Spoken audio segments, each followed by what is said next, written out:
Hello and welcome back to Yapping About Sports. On today's show, I will be going over the Detroit Tigers 5-2 loss in San Francisco. Best way to put tonight's game was just frustrating. Tigers left a lot of runners on base. Kiter Montero sort of was not himself in the early stages, gave up 2 home runs in tonight's game. Going to talk about the other MLB games that you should have been paying attention to and reacting to Tarek Skubal's interview on Pardon My Take and what to take from those comments about some questions and some things about the trade, about the Dodgers and his future with Detroit, what led to his trade in Detroit, and so on and so forth. Beginning with the series opener in San Francisco, Tigers fall tonight 5-2 in the Bay Area. Tigers got out to a 1-0 lead in this one, but it would be short-lived as Rafael Devers would hit a 2-run home run, putting the Giants up 2-1 in this one. Tigers would tie the game with a Zach McKinstry RBI single to make this game a 2-2 score. Bring it to a tie baseball game. Zach McKinstry staying hot as of the last couple weeks. Don't know, again, how much the numbers reflect that, but it feels like he has been on base more often. Good base running and consistent at the plate. Had 2 more base hits to collect tonight in the 9 slot, coming out in right field, I believe, once again. So it was a 2-2 ball game, but that would not last as another home run would come on later on, but the Giants would take a 4-2 advantage moving forward into this one after loading the bases in the middle portion of this game. Adames would add the insurance home run, hitting a solo shot of his own to put this one to a 5-2 score. Summers and DeJesus would be bullpen arms used by the Tigers after Montero tonight. Would not allow any runs. I think DeJesus had a 1-2-3 eighth inning, 12 pitches used, if I remember correctly, before they went to commercial break. So that was a positive from tonight. The bullpen did not give up very many base runners or traffic in the 2 innings of work in the 7th and 8th between Summers and Hannafy, between those 2 left-handers. However, the Hauser would just make the pitches that were needed against this Tigers offense. The Tigers would end up leaving 12 runners on base in tonight's ball game, 11 runners on base through 7 innings or 8 innings of baseball tonight. And it was just the middle portion. I think the story on the offensive side of tonight's game for the Tigers landed in that 5th, 6th, and 7th inning. The Tigers are able to get first runners at first and third to begin the top of the 5th inning, are not able to score any runs after 3 weakly hit fly balls, 2 to right field with a strong arm from Lee, and 1 to left field to finish the inning. So no runs there in the 5th. They would come out to get back-to-back singles from Torkelson and Clark in the 6th, would not be able to score from there. And in the 7th inning, after a Riley Green double to put runners at 2nd and 3rd, Valencia would come in and pinch hit for Colt Keith. Valencia would strike out looking, leaving this game at a 5-2 score after the 7th inning. That is what the final score would read. The Tigers fall to 56 and 60 in what would have been a very good day opportunity-wise for the American League wildcard standings and the American League Central standings, as the Cleveland Guardians pound the Chicago White Sox today 8-2 in Chicago. So Chicago was the first place team. Guardians gain a game on them. Also, if you're looking at the wild card side of things, the Rangers beat the Orioles, which means the Orioles fall another half a game. The Mariners would end up losing 2-1 to the Tampa Bay Rays.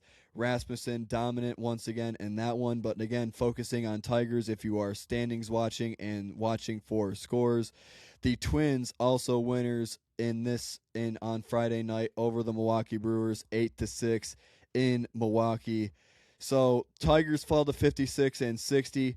Frustrating night from the plate, just not able to string enough together in one inning or one frame of baseball, or able to get that breakthrough hit with runners in scoring position tonight, as they would have time and time again. At-bats with runners and opportunities, because that's how I ultimately view games. That's how I view at-bats, is that you are presented with an opportunity, whether it be with 1 out, whether it be with 2 outs. You either have runners in scoring position or you don't. You have an opportunity, though, to score runs, and the Tigers were unable to do so, unable to get the offense that was needed to produce a win tonight. Looking over other scores in Major League Baseball that I've already alluded to some, but focusing on American League side of things first, the Twins beat the Brewers 8-6 in AL Central and Wild Card standings picture. Tampa Bay beats the Seattle Mariners 2-1 in Seattle. The White Sox lose 8-2 to the Guardians. The Rangers beat the Orioles 2-1 in Texas. So those are the main ones to pay attention to.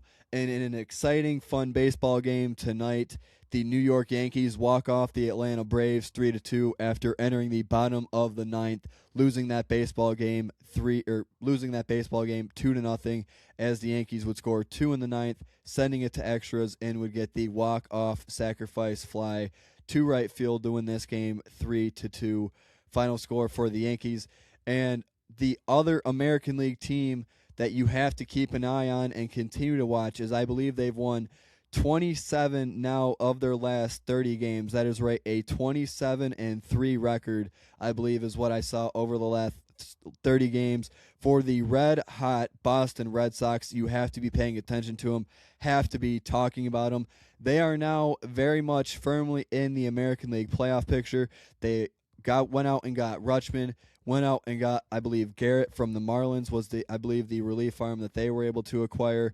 They have very strong, if I'm a Red Sox fan watching this team right now, and Toll goes for 14 strikeouts tonight against the Athletics, the Red Sox get 15 more hits, scoring 13 more runs tonight, just on scorching hot fire at the perfect time in the month of August, less than a month away from September in crunch time baseball. They now are right on the verge of holding the top wild card spot after being 32-46. They are now 64-51 after tonight's action. So Boston Red Sox, major news in terms of the American League side of baseball and Major League Baseball tonight. Just flipping the side over to National League action tonight. The Los Angeles Dodgers have now lost 7 straight games and have not won a single baseball game since acquiring Tarek Skubal from the Detroit Tigers at the trade deadline last Saturday, or near the trade deadline last Saturday. But they lose tonight in walk-off fashion 4-3 in Arizona. Atlanta in National League East action loses to the Yankees 3-2, as I saw that game or talked about that game already. The Phillies lose tonight to the Toronto Blue Jays 5-4. I know that the Marlins, I believe, lost to the Angels 4-3 in a game that they needed to win tonight as well. So there's still a lot of teams in playoff contention. O'Brien and the Cardinals win. The Pirates lose tonight. I forget who the Pirates are playing, but I know they did not get the result that they were looking for. So Dodgers lose, Brewers lose, Braves lose, Cardinals win, Pirates lose. I mean, just a lot of moving pieces on the National League side of things still to come.